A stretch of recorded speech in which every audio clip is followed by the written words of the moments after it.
When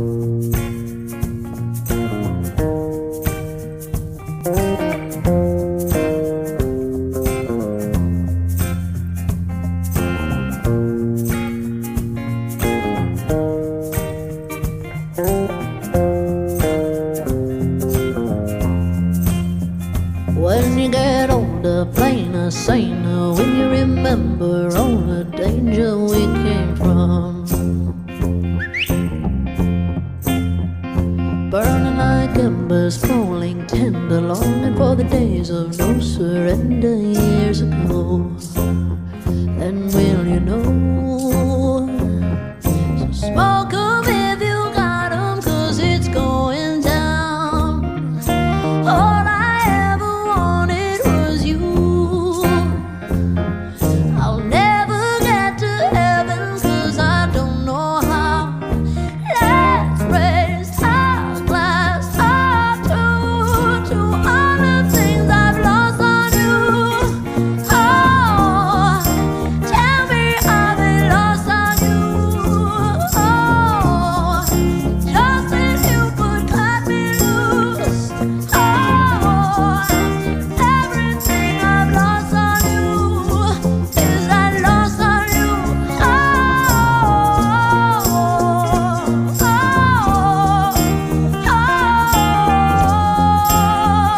is that lost on you.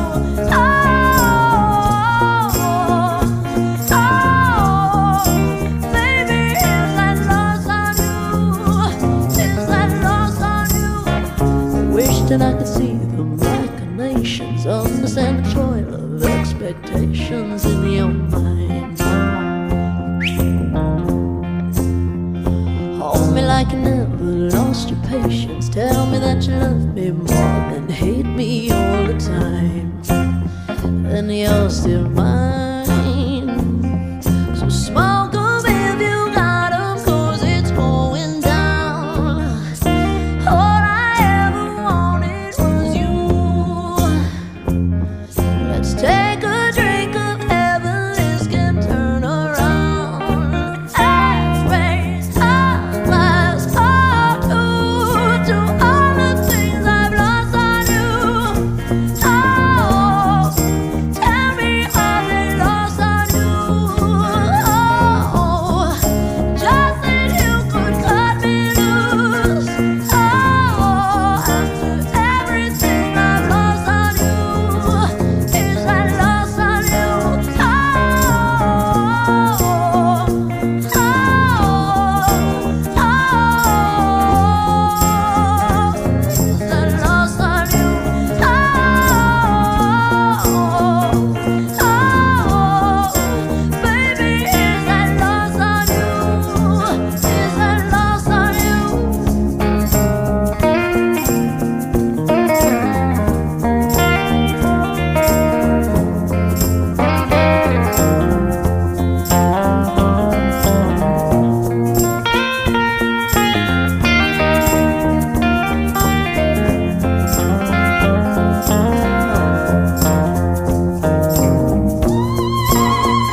Welcome to the Reality Revolution. I'm your host, Brian Scott. And today I'm really excited to share with you some question and answer sessions that Neville Goddard had after a series of lectures he calls the 5 lessons that were given in 1948 in Los Angeles.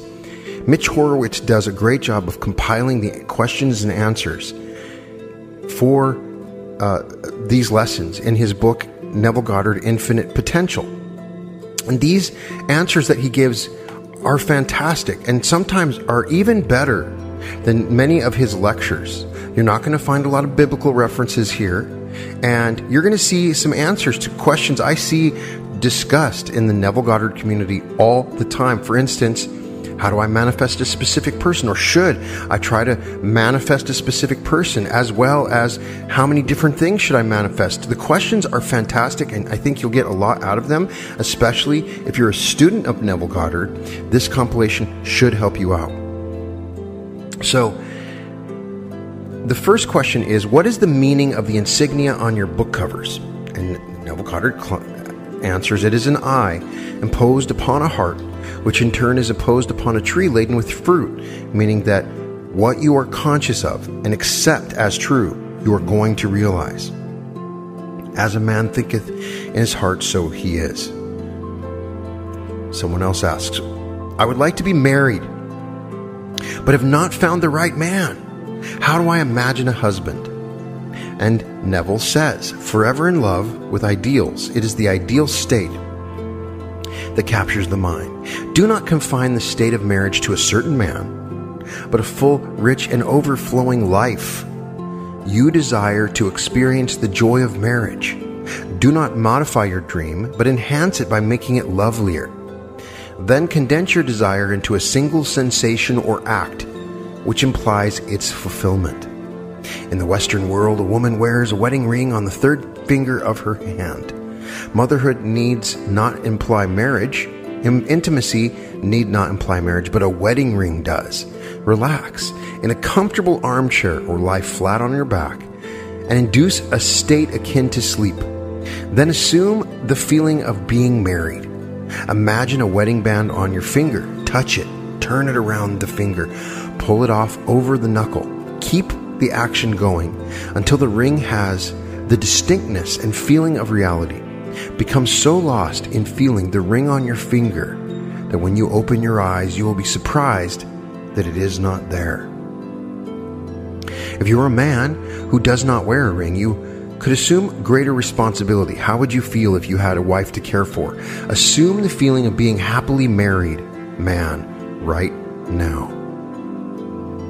The next question is, what must I do to inspire creative thoughts such as those needed for writing? Neville says, what must you do? Assume the story has already been written and accepted by a great publishing house. Reduce the idea of being a writer to the sensation of satisfaction. Repeat the phrase, isn't it wonderful? Or thank you, over and over again until you feel successful. Or imagine a friend congratulating you. There are unnumbered ways of implying success, but always go to the end.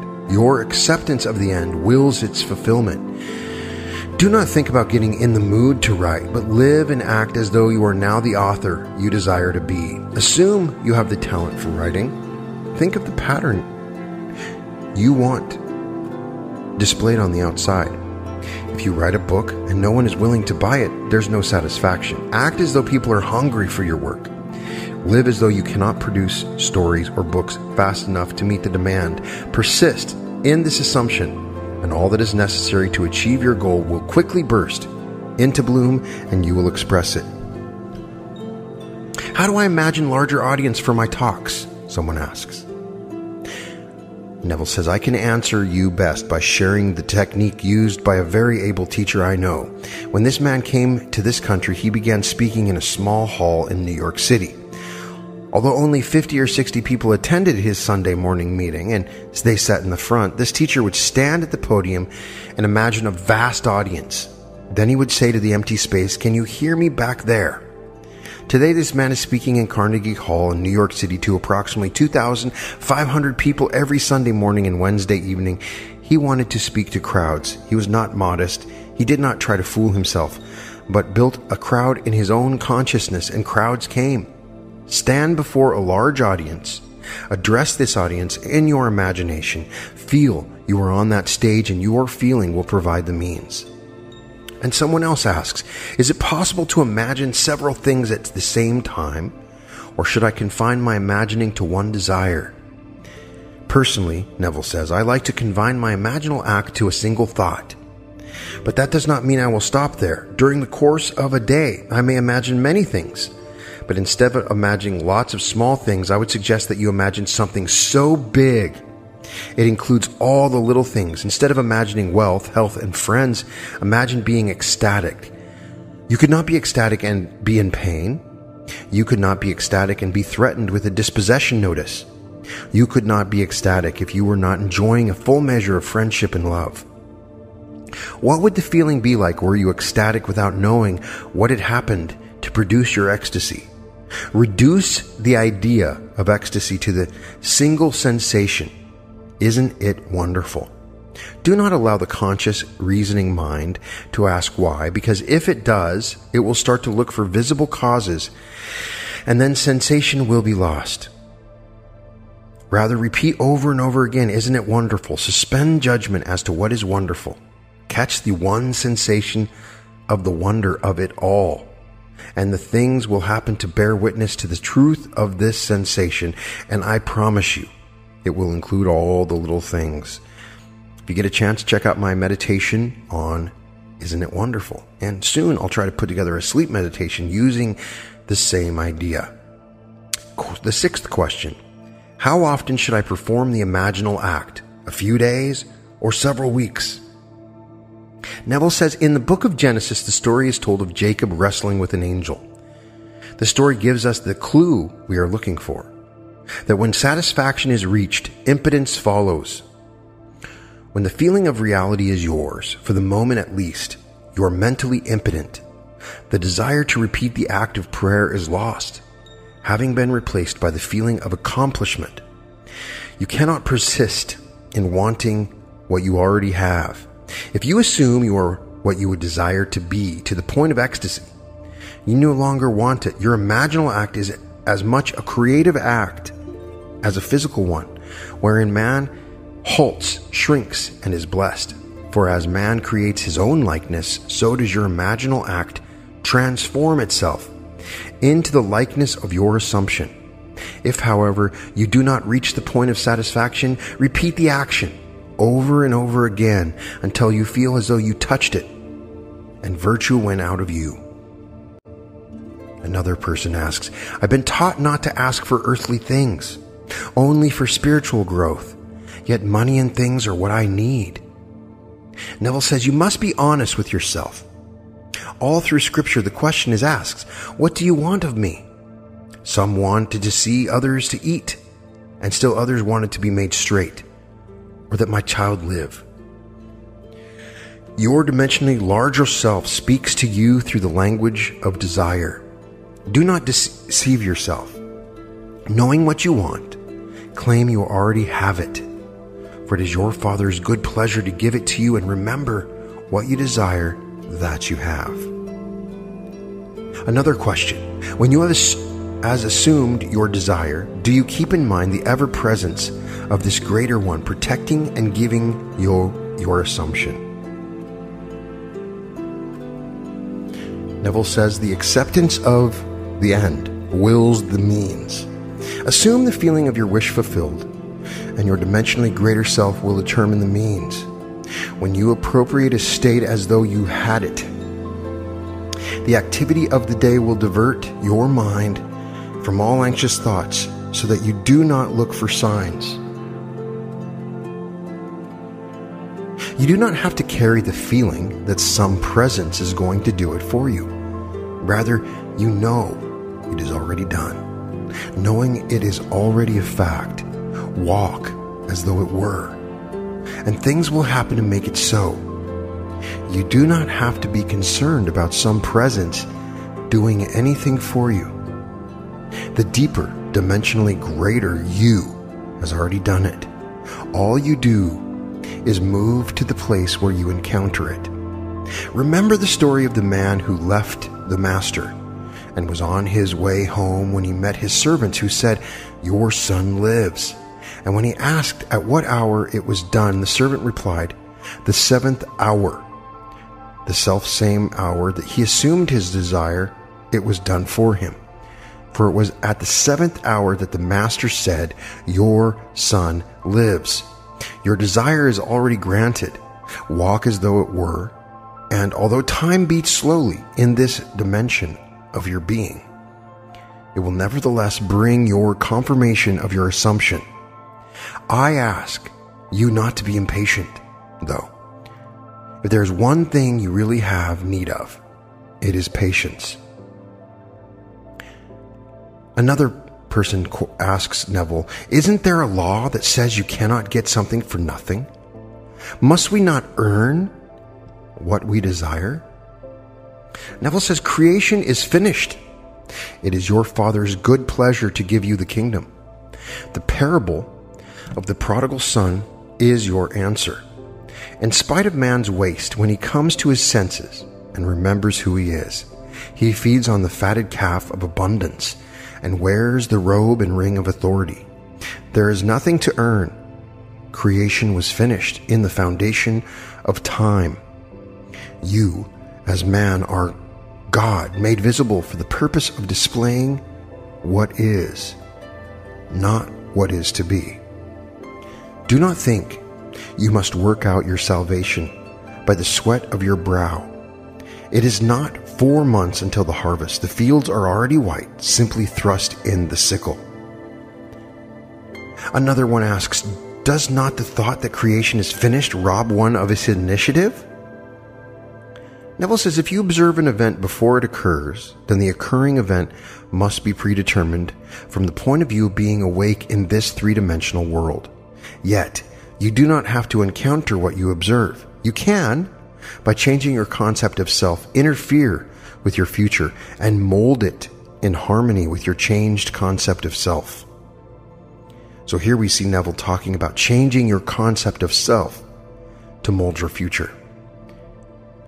The 11th question is, does not this ability to change the future deny that creation is finished?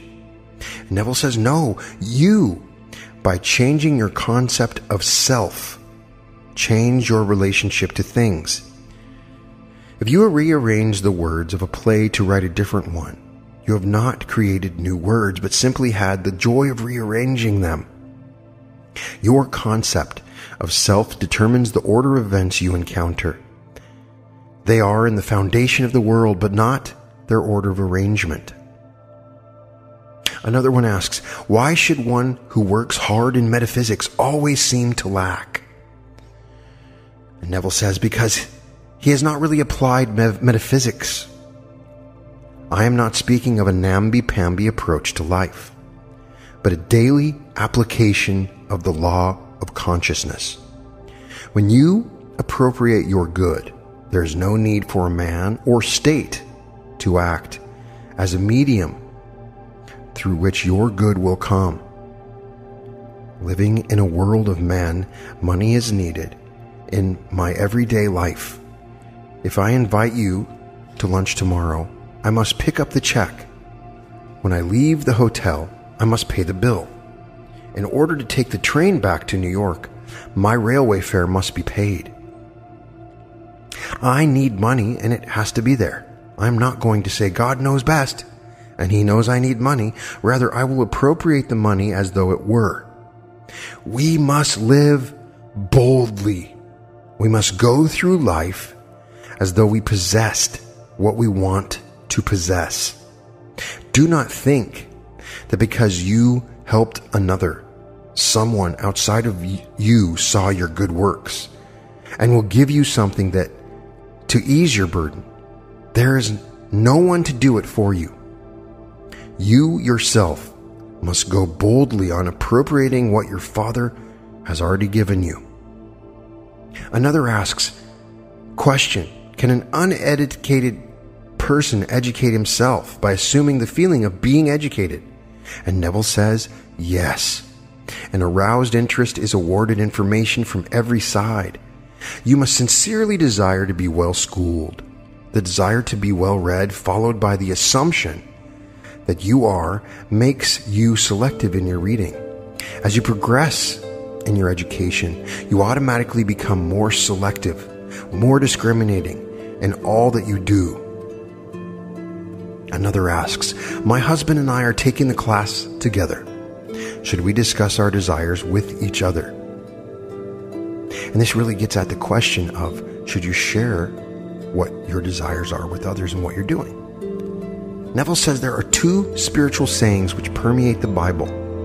One is, go tell no man, and the other is, I have told you before it comes to pass, that when it does come to pass, you may believe.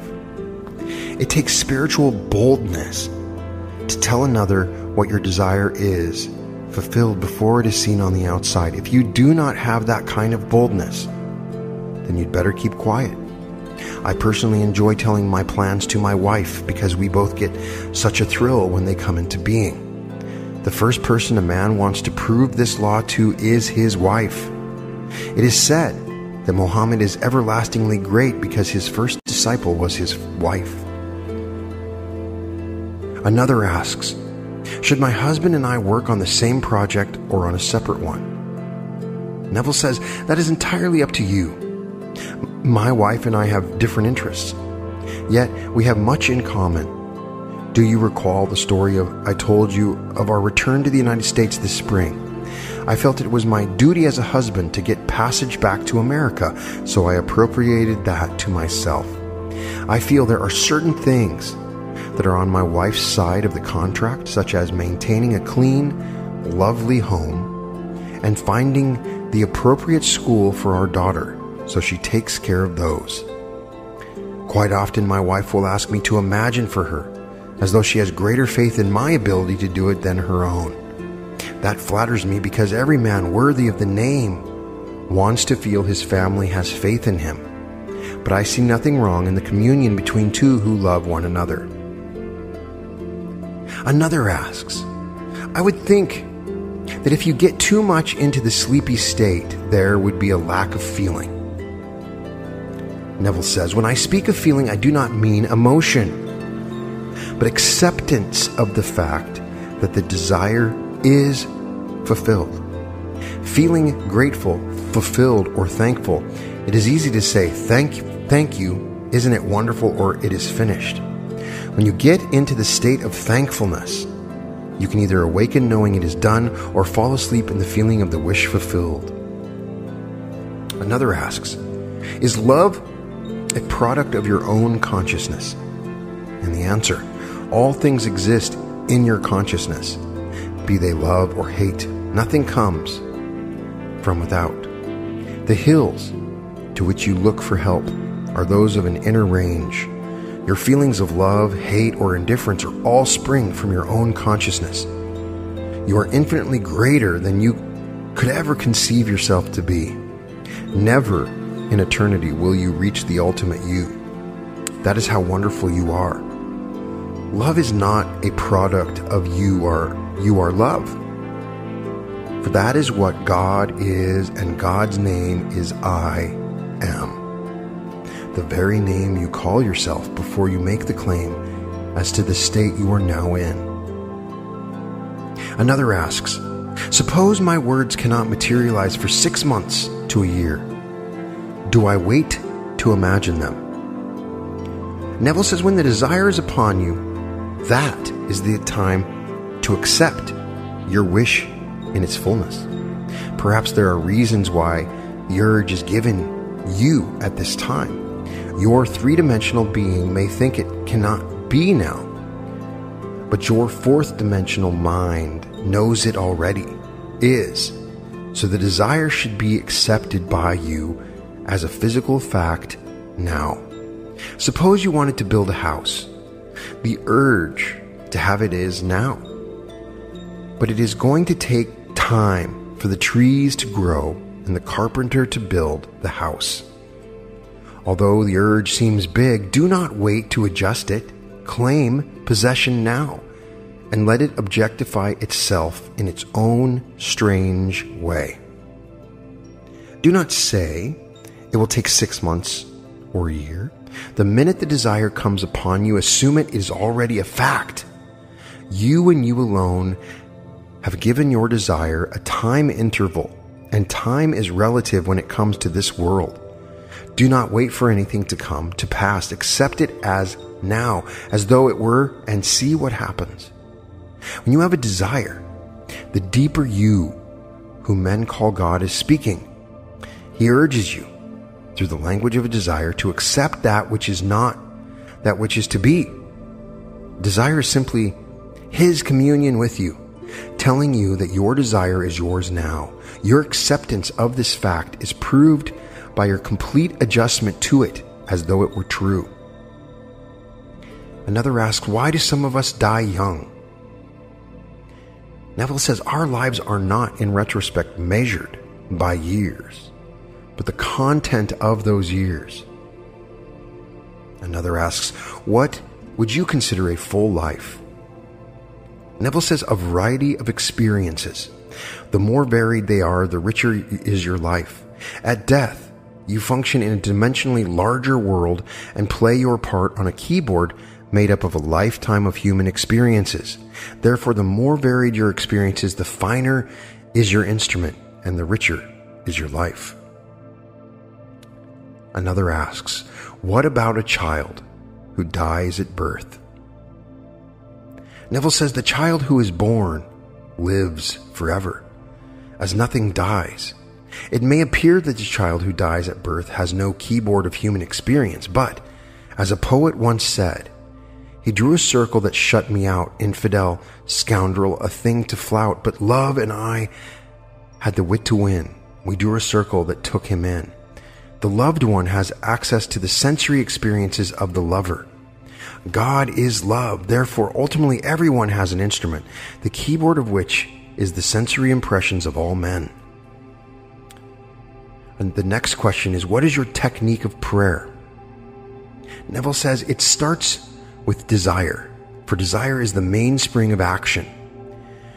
You must know and define your objective, then condense it into a sensation which implies fulfillment.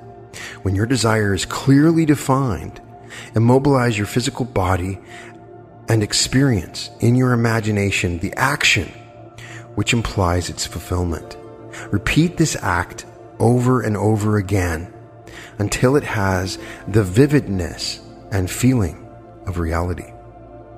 Or condense your desire into a single phrase that implies fulfillment, such as, "Thank you, Father.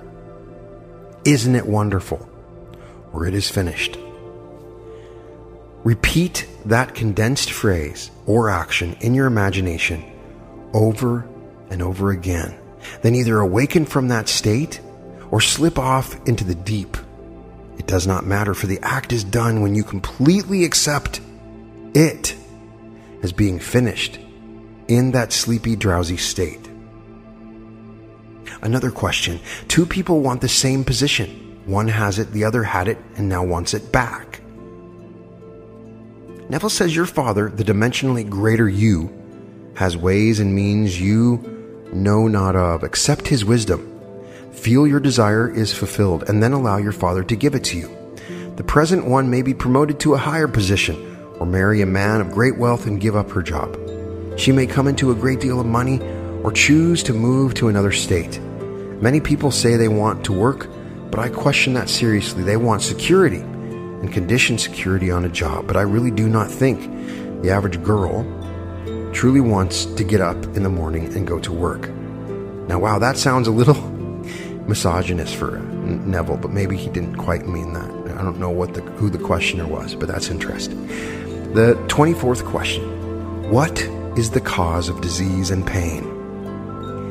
The physical body is an emotional filter. Many human ailments, hitherto considered purely physical, are now recognized as rooted in emotional disturbances. Pain comes from lack of relaxation. When you sleep, there is no pain. If you are under an anesthetic, there is no pain because you are relaxed, as it were.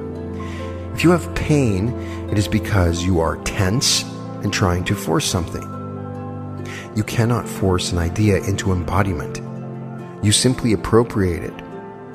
It is attention minus effort. Only practice will bring you to that point where you can be attentive and still be relaxed.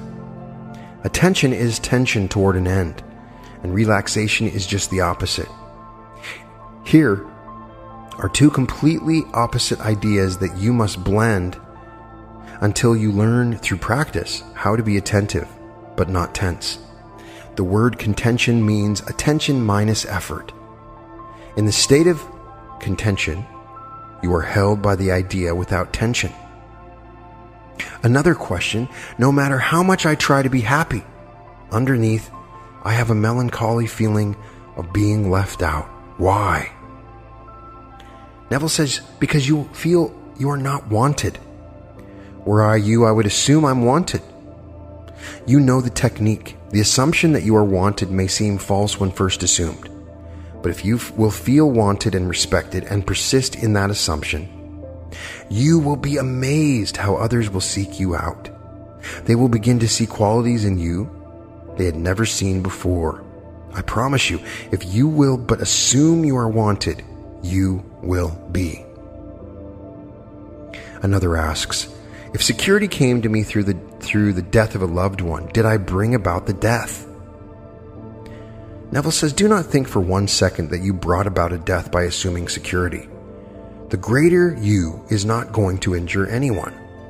It sees all, and knowing the length of life of all, it can inspire the other to give you that which can fulfill your assumption. You did not kill the person who named you in his will. If a few days after your complete acceptance of the idea of security, Uncle John made his exit from this three-dimensional plane and left you his estate, it is only because it was time for Uncle John to go. He did not die 1 second before his time, however. The greater you saw the lifespan of John and used him as the way to bring about the fulfillment of your feeling of security. The acceptance of the end wills the means toward the fulfillment of that end.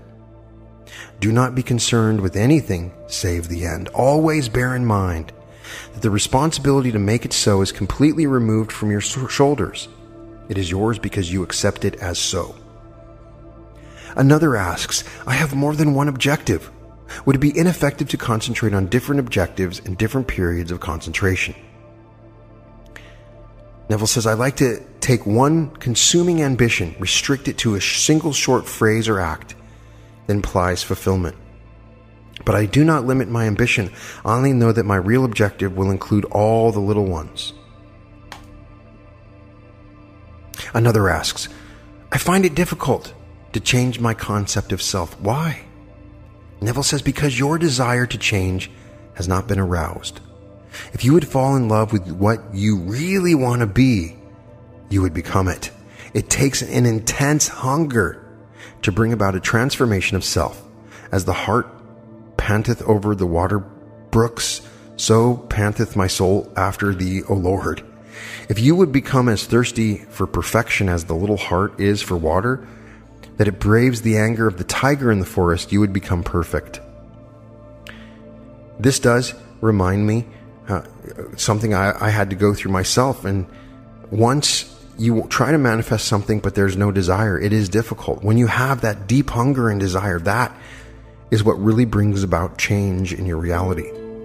Another asks, I am contemplating a business venture.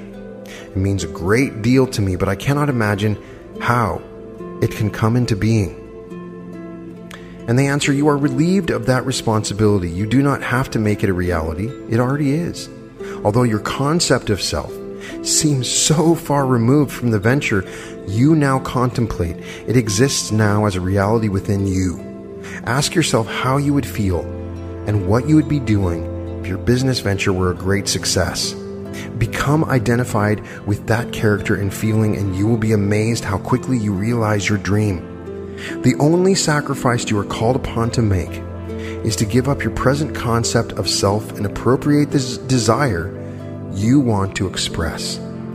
Another asks, as a metaphysical student, I have been taught to believe that race beliefs and universal assumptions affect me. Do you mean that only to the degree I give these universal beliefs power over me am I influenced by them? Neville answers yes. It is only your individual viewpoint, as your world is forever bearing witness to your present concept of self. If someone offends you, change your concept of self. That is the only way others change. Tonight's paper may be read by any 6 people in this room, and no 2 will interpret the same story in the same way. One will be elated, the other depressed, another indifferent, and so on, yet it is the same story. Universal assumption, race beliefs, call them what you will. They are not important to you. What is important is your concept, not of another, but of yourself. For the concept you hold of yourself determines the concept you hold of others. Leave others alone. What are they to you? Follow your own desires. The law is always in operation, always absolute. Your consciousness is the rock upon which all structures rest. Watch what you are aware of. You need not concern yourself with others because you are sustained by the absoluteness of this law. No man comes to you of his own accord, be he good, bad, or indifferent. He did not choose you, you chose him. He was drawn to you because of what you are. You cannot destroy the state another represents through force. Rather, leave him alone. What is he to you? Rise to a higher level of consciousness, and you will find a new world awaiting you. And as you sanctify yourself, others are sanctified. Another asks Neville, who wrote the Bible? Neville says, the Bible was written by intelligent men who used solar and phallic myths to reveal psychological truths. But we have mistaken their allegory for history and therefore have failed to see their true message. It is strange, but when the Bible was launched upon the world, an acceptance seemed to be in sight. The great Alexandria Library was burnt to the ground, leaving no record as to how the Bible came into being. Few people can read other languages, so they cannot compare their beliefs with others. Our churches do not encourage us to compare. How many of the millions who accept the Bible as fact ever question it? Believing it is the Word of God, they blindly accept the words and thus lose the essence they contain. Having accepted the vehicle, they do not understand what the vehicle conveys. Another asks Neville, do you use the Apocrypha? Neville says, not in my teaching. I have several volumes of them at home. They are no greater than the 66 books of our present Bible. They are simply telling the same truth in a different way. For instance, the story is told of Jesus as a young boy watching children make birds out of mud. Holding the birds in their hands, they pretend the birds are flying. Jesus approaches and knocks the birds out of their hands. As they begin to cry, he picks up one of the broken birds and remolds it. Holding it high, he breathes upon it, and the bird takes wing. Here is a story of one who came to break the idols in the minds of men, then show them how to use the same substances and remold it into a beautiful form and give it life. That is what this story is trying to convey. I come not to being peace, but a sword. Truth slays all the little mud hens of the mind, slays illusions, and then remolds them into new patterns which set men free. Another asks, if Jesus was a fictional character created by biblical writers for the purpose of illustrating certain psychological dramas, how do you account for the fact that he and his philosophy are mentioned in the non-religious and non-Christian history of those times? Were not Pontius Pilate and Herod real flesh and blood Roman officials in those days? Neville says the story of Jesus is the identical story as the Hindu savior Krishna. They are the same psychological characters. Both were supposed to have been born of virgin mothers. The rulers of the time sought to destroy them when they were children. Both healed the sick, resurrected the dead, taught the gospel of love, and died a martyr's death for mankind. Hindus and Christians alike believe their savior to be God made man. Today people quote Socrates, yet the only proof that Socrates ever existed is in the works of Plato. It is said Socrates drank hemlock, but I ask you, who is Socrates? I once quoted a line from Shakespeare and a lady said to me, but Hamlet said that. Hamlet never said it. Shakespeare wrote the lines and put the words in the mouth of a character he created and named Hamlet. St. Augustine once said, "That which is now called the Christian religion existed among the ancients. They began to call Christianity the true religion, yet it never existed." Another asks, do you use affirmations and denials? Neville says, let us leave these schools of thought that use affirmations and denials. The best affirmation and the only effective one is an assumption, which in itself implies denial of the formal state. The best denial is total indifference. Things wither and die through indifference. They are kept alive through intention. You do not deny a thing by saying it does not exist.